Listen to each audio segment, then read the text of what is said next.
Morning student. तो जैसे कि हमने पिछली बार बाज बहादुर चंद के बारे में पढ़ा था और बाज बहादुर चंद आपका 50वें नंबर का राजा था चंद वंश में। बाज बहादुर चंद कौन से नंबर का राजा था, प्रश्न पूछ सकता है। 50वें नंबर का राजा था चंद वंश में। और बाज बहादुर चंद को क्या बोलते हैं? बलबन बोलते हैं। क्या बोलते हैं? कुमाऊं का बलबन। ठीक है। तो जैसे कि मैंने बता दिया था, इसने कई सारे पदों की रचना की थी, पनेरू, फुलेरू, हरबोला।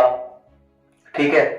और इसने बाजपुर नामक शहर भी बसाया बाज बहादुर चंद ने। ठीक है।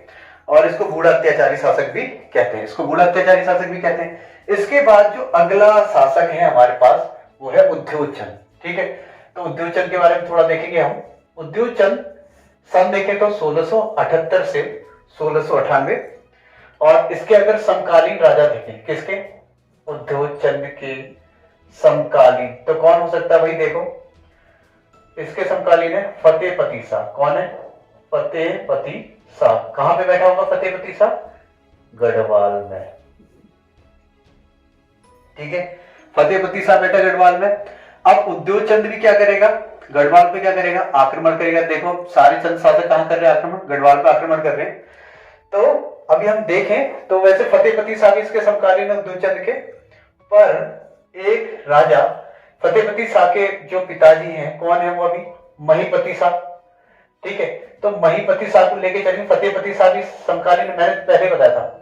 कौन कौन? देखो भाई, महीपति शाह, महीपति शाह का बेटा हुआ पृथ्वीपति शाह, और पृथ्वीपति शाह का बेटा हुआ मेदिनी शाह, और मेदिनी शाह का बेटा हुआ फतेहपति शाह।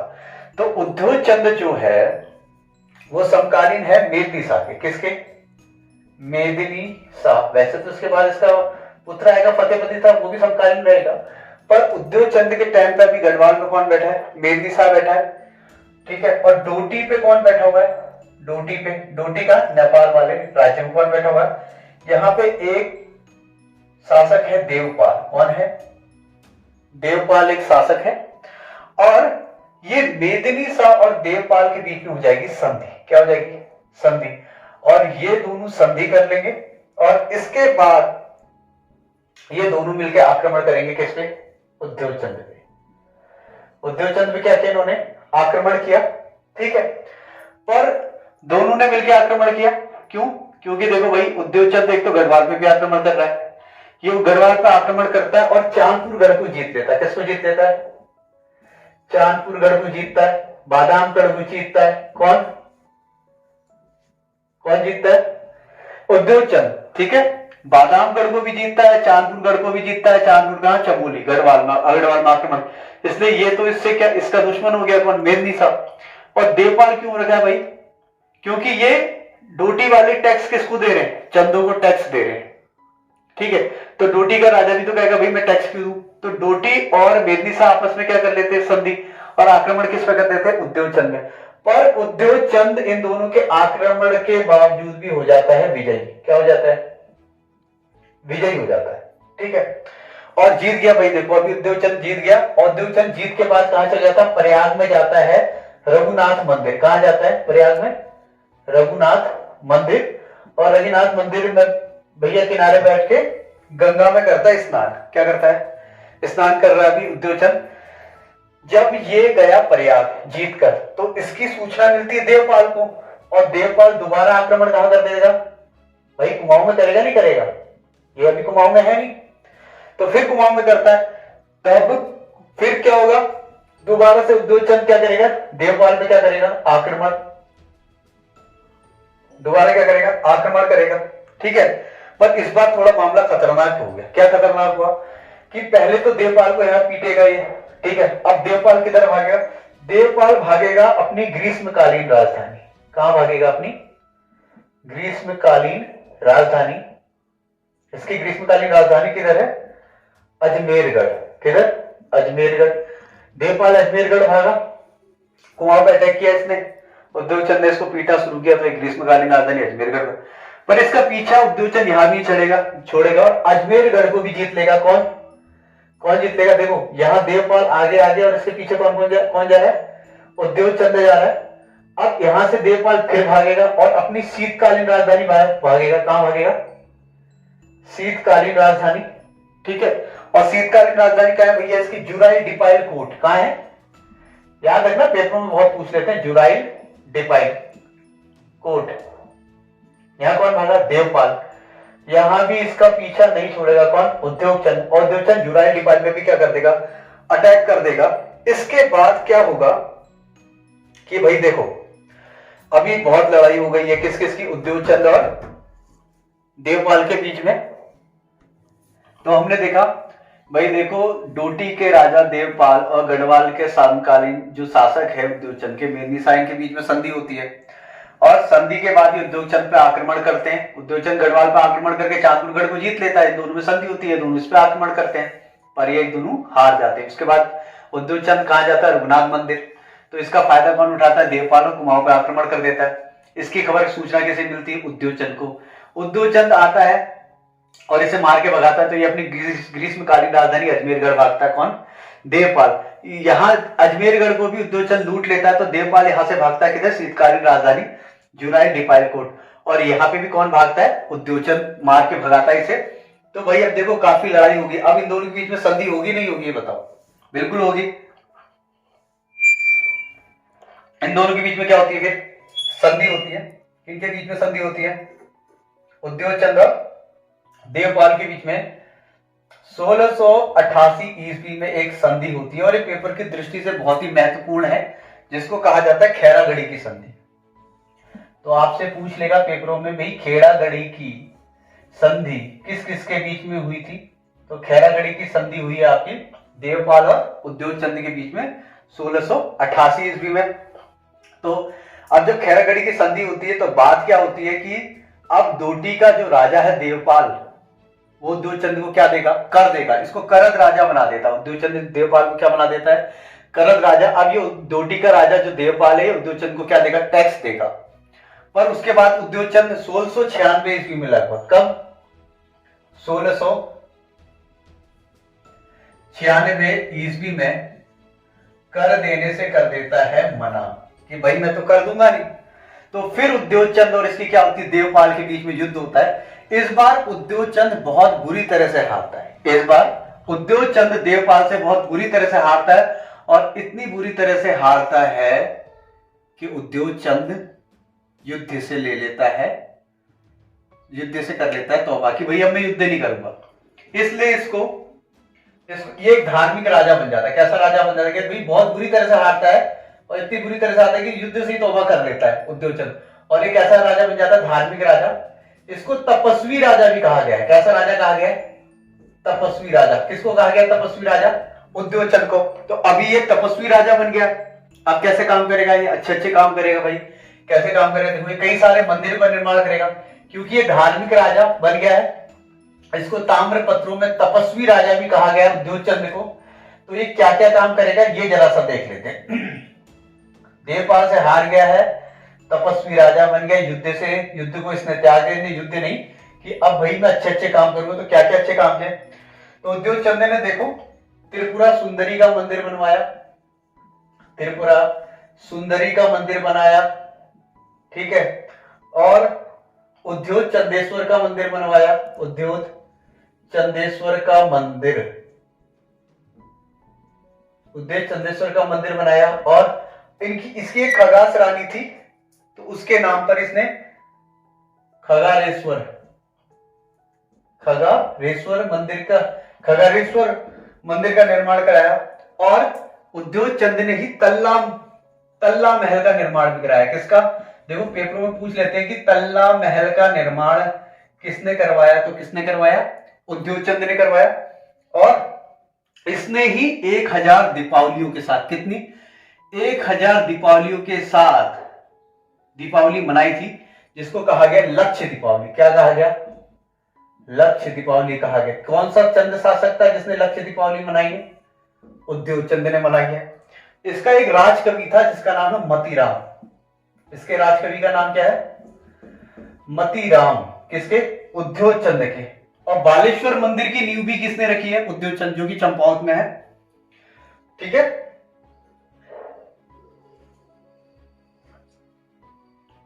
उद्योगचंद के एक गुरु है, कौन है गुरु, जिनका नाम पूछ लेते हैं कभी कभार, मठाला रिद्धि सिद्धि गुसाई।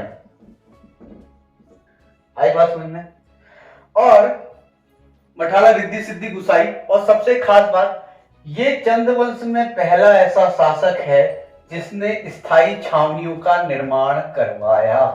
क्या करवाया इसने? स्थायी छावनियों का निर्माण करवाया। किसने? उद्योगचंद ने। सोचो क्यों करवाया होगा, उसका कारण है, देखो, जब आपने देखा होगा भाई ये उत्तराखंड अपन लेके चलते हैं, ठीक है, ये उत्तराखंड, तो ये है डोटी राज्य। यहां से किसने अटैक किया था? देवपाल ने। किया या नहीं किया? ठीक है। इधर मान के चलते, ये देखो चंपावत, ठीक, चंपावत के इधर अल्मोड़ा,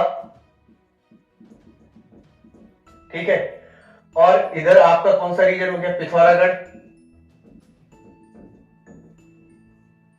इधर लेके चलते अपन चमोली,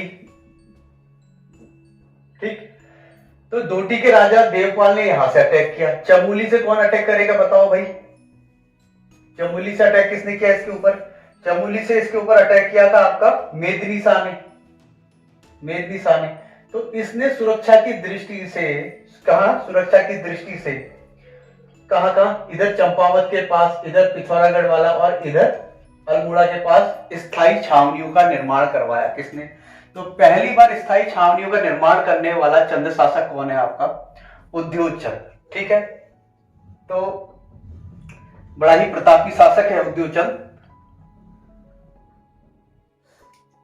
तो हमने देखा कि भाई डोटी का राजा देवपाल अटैक कर रहा है, और उद्योगचंद ने छावनियां क्यों बनाई थी? सुरक्षा की दृष्टि से। बाद में हार जाता है और वो एक तपस्वी राजा बन जाता है। उसके बाद उसने कई सारे मंदिरों का निर्माण किया। किसने? उद्योगचंद ने। और इनके बीच में कौन सी संधि थी? खैरागढ़ी संधि। तो ये इंपोर्टेंट है परीक्षा की दृष्टि से। उद्योगचंद के बाद जो अगला शासक है चंद्रवंश में, उसका नाम है ज्ञानचंद। इसी का पुत्र है, उद्योगचंद का ही अगला पुत्र है ज्ञानचंद, और ये है 1698 से 1708 ईस्वी। कौन? ज्ञानचंद। तो आपने जैसे पहले देखा भाई उद्योगचंद को किसने हराया? डोटी के राजा देवपाल ने हराया, ठीक है। तो क्या ज्ञानचंद अपने पिताजी की करारी हार का बदला लेगा या नहीं लेगा? लेगा, बिल्कुल लेगा। तो इसलिए 1704 ईस्वी में, कब? 1704 ईस्वी में पिता की करारी हार का बदला लेने के लिए डोटी राज्य पर आक्रमण करता है। कहां पर आक्रमण करता है? डोटी राज्य पर करता है आक्रमण। कौन कर रहा है?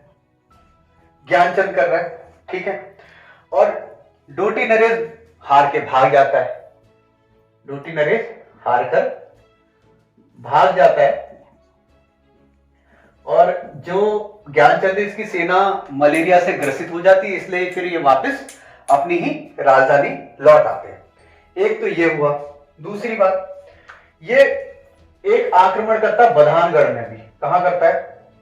बधानगढ़ में करता है आक्रमण 1699 ईस्वी में। कब करता है? 1699 ईस्वी में।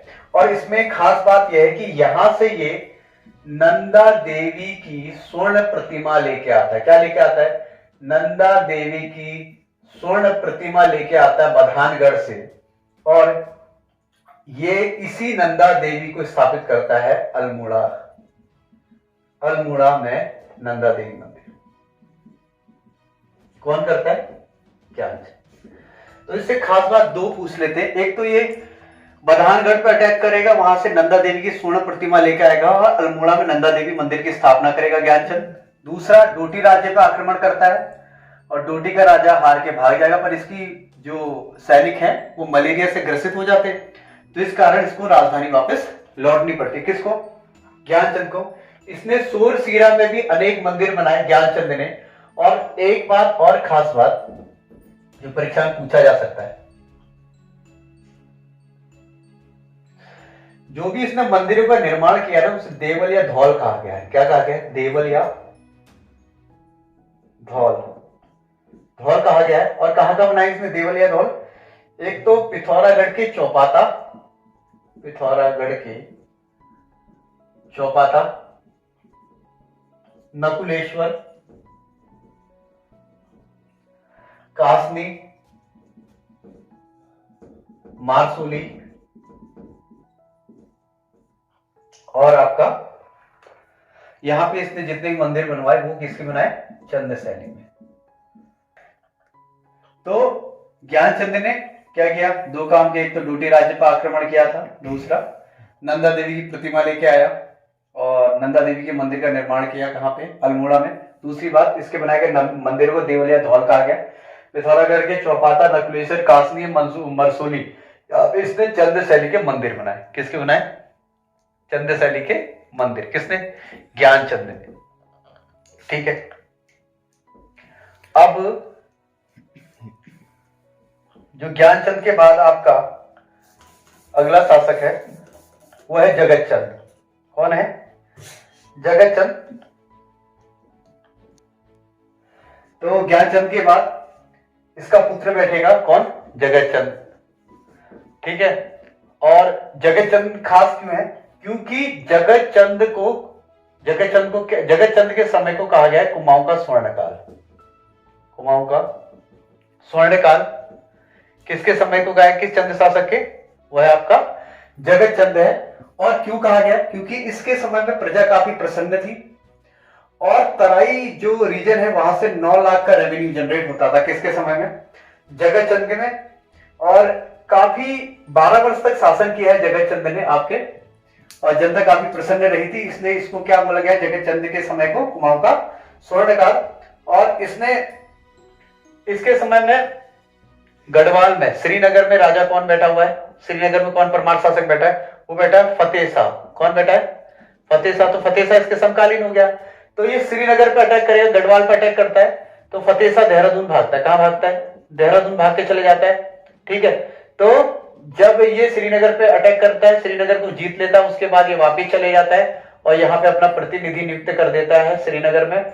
बाद में फतेह शाह दोबारा से अटैक करता है श्रीनगर को अपने कब्जे में कर लेता है। ठीक है। तो ये छोटी सी इसमें कहानी। इसके बारे में खास बात आपको क्या याद रखनी है? एक तो इसने जुआरियों पर कर लगाया। किसने? जगतचंद ने। पहला चंद शासक जिसने जुआरियों पे कर लगाया उसका नाम है जगतचंद। दूसरा, इसकी मृत्यु कई बार पेपरों में पूछी गई, इसकी मृत्यु किससे हुई थी? तो इसकी मृत्यु हुई है चेचक से। तो चेचक से इसका अंत हो गया था जगतचंद का। ठीक है। तो जगतचंद के बाद जो अगला शासक है उसका नाम है देवीचंद। जो इसका सबसे बड़ा पुत्र था उसका नाम क्या है? देवीचंद है उसके पुत्र का नाम, जिसे कुमाऊं का मोहम्मद तुगलक भी कहते हैं। देवीचंद। और इसका शासनकाल है आपका 1720 से 1726 ईस्वी। इसको वरम ताम्रपत्र में और जिझाड़ ताम्रपत्र में श्री देव सिंह गुसाई जीव कहा गया। श्री देव सिंह गुसाई जीव। किसे किसे जीव कहा गया? कहां कहा गया इसको? वरम ताम्रपत्र में। वरम ताम्रपत्र और जिझाड़ के ताम्रपत्र में श्री देव सिंह गुसाई जीव कहा गया है। और इसे कहा गया कुमाऊं का मोहम्मद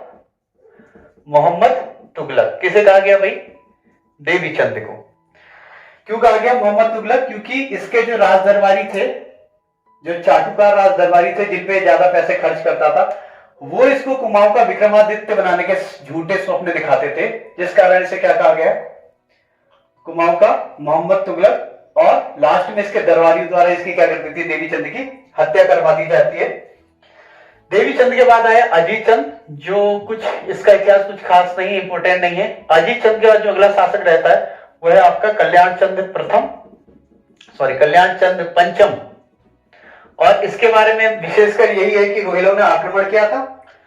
और कहानी यह है कि जब अजीत चंद होता है उसके बाद क्या होता है कि चंद वंश जो कुमाऊं में है उसकी शासन सत्ता पे कोई नहीं बैठा होता है। कल्याण चंद पंचम इस वक्त नेपाल में है और संपूर्ण कुमाऊं राज्य, ठीक है, कोई चंद शासक नहीं, संपूर्ण कुमाऊं, तो मानसिंह गेड़ा और नरपति सिंह पीपली के राजा के पास जाते हैं, उनका पुत्र मांगने, और जनता भी जाती है। तो जब जो मान सिंह अनूप सिंह है वो कहता भाई ऐसा है कि मैं तो मानूंगा नहीं इस बात को। तो मान सिंह गेड़ा और जो वहां के लोग होते हैं वो कहते हैं कि भाई पीपली का जो राजा है उससे कहते हैं अपने पुत्र को दे दे। ये मना करता है, अनूप सिंह क्या करता है, मना करता है, पर जो वहां की प्रजा है वो मान सिंह गेड़ा का साथ देती है। इसलिए अनूप सिंह कहां चले जाता है, नेपाल जाता है और वहां से किसको लेके आता है, कल्याण चंद्र पंचम को, और यहाँ की गद्दी पे बैठा देता है।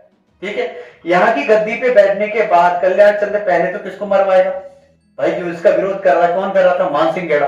तो मान सिंह गेड़ा को क्या करता है, कल्याण चंद्र पंचम मरवा देता है।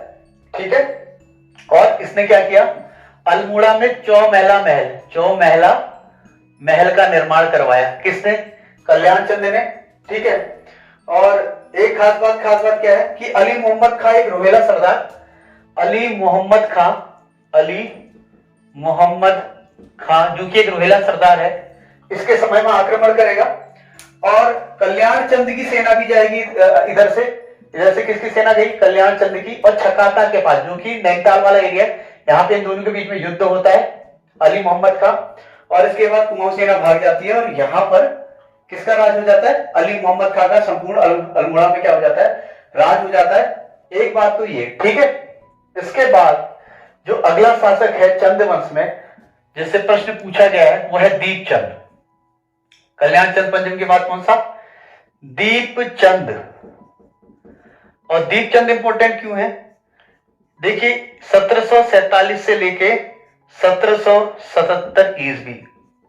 अब आपको पता होगा प्लासी का युद्ध कब हुआ था, प्लासी का युद्ध हुआ था 1757, ठीक।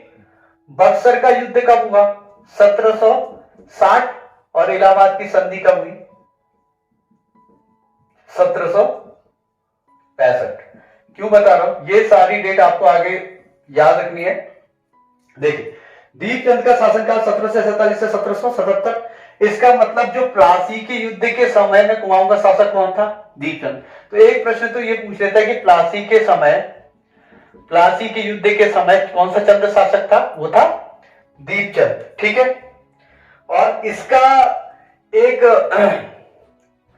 क्योंकि उम्र में छोटा था तो इसका संरक्षण किया था किसने, शिवदत्त जोशी ने। किसने किया था, शिवदत्त जोशी ने। और आपको पता था कि जब पानीपत का द्वितीय युद्ध हुआ 1556 में, और उसका संरक्षण अकबर का संरक्षण कौन करता है, अकबर का संरक्षण करता है कौन, बैरम खां।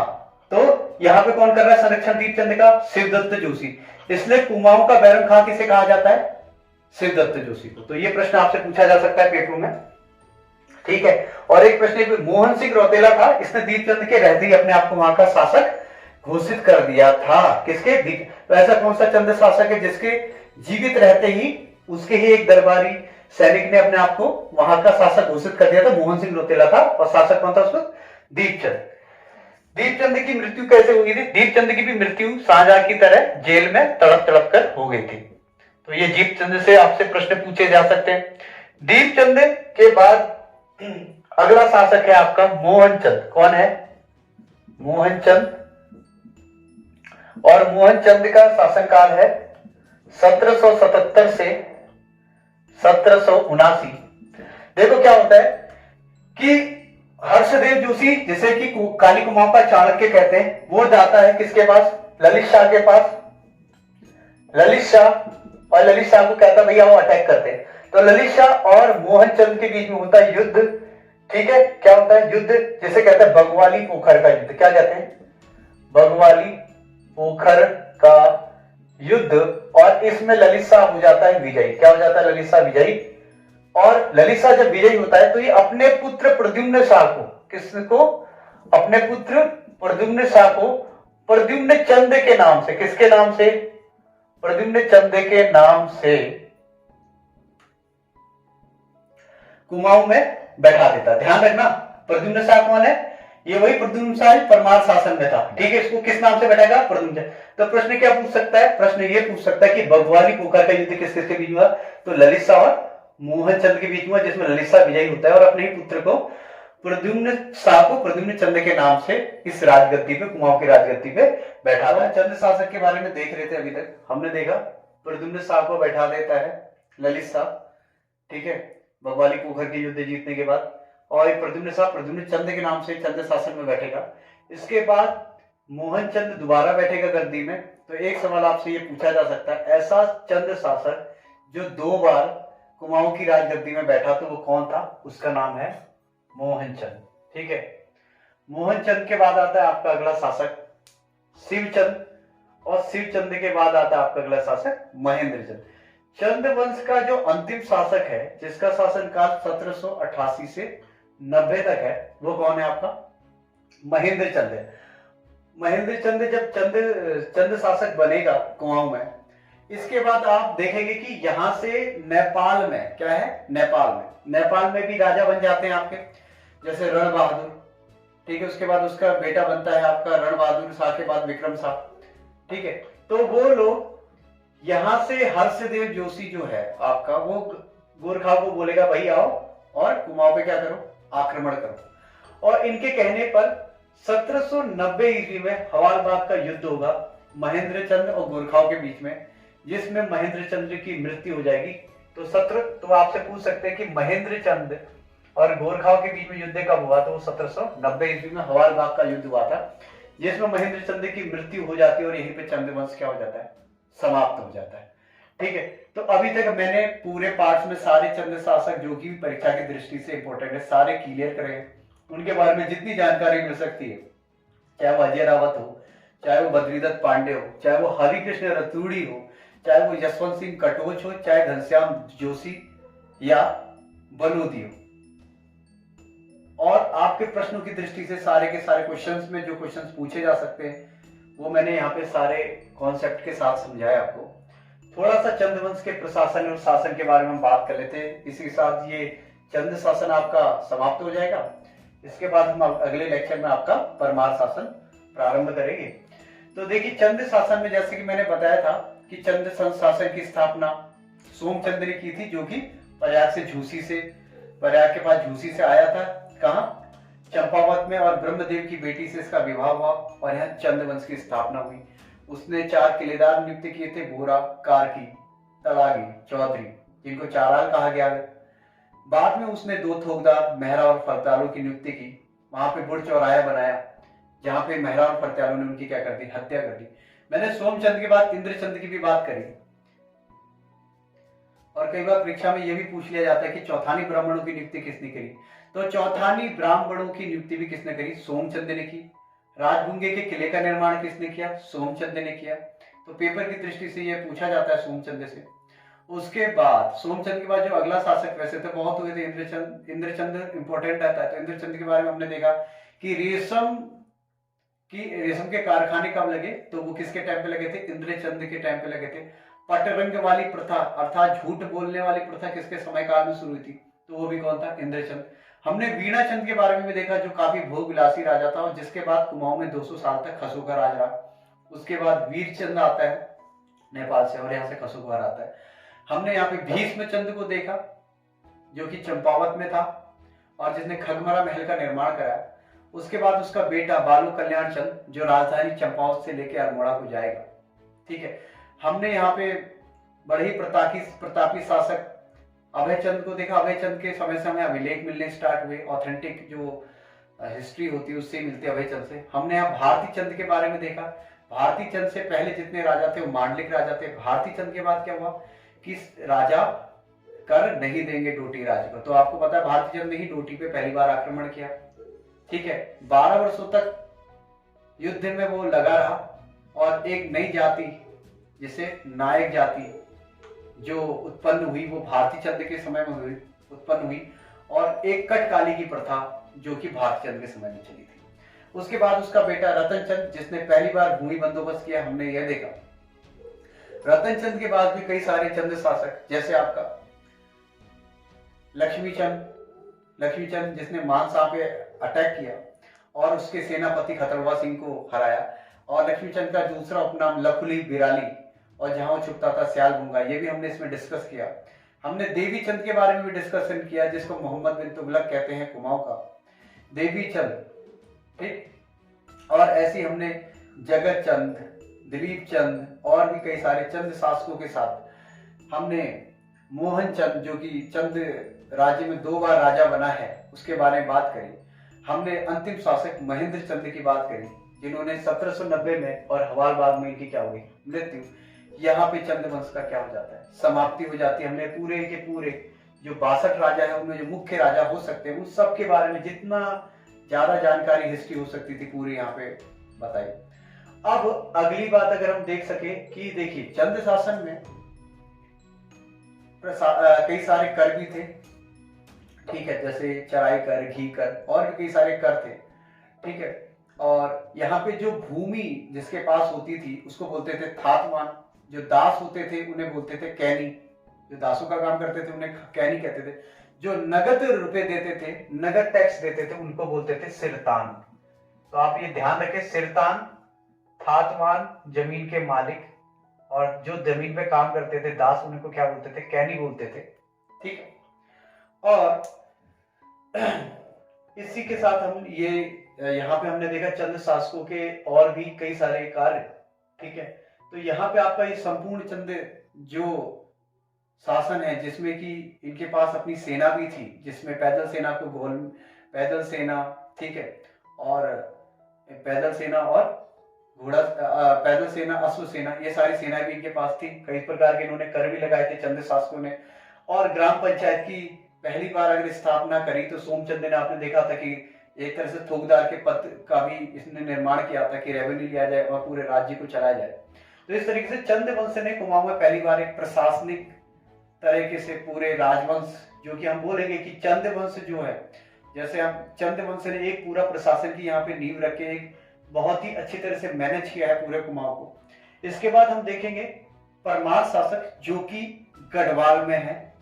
आखिर परमार शासन कैसे प्रारंभ हुआ, उसमें कहां से कौन आए, जैसे कि ये राजपूत लोग जो हमने बताया कि ये प्रयाग के बाद झूसी से आए थे, ऐसी परमार शासक में हम कनकपाल की बात करेंगे जो कि परमार शासक है और धार नगरी गुजरात से आएगा और वहां पे भानु प्रताप की बेटी से शादी करके परमार वंश की नींव रखेगा। उसके बारे में अगले लेक्चर में बात करेंगे। और अगर आपको वीडियो सही लगी हो तो कमेंट जरूर करें, अपने मित्र को शेयर करें, कम से कम उत्तराखंड के बारे में जानने के लिए। अगले लेक्चर में मिलते हैं। Thank you.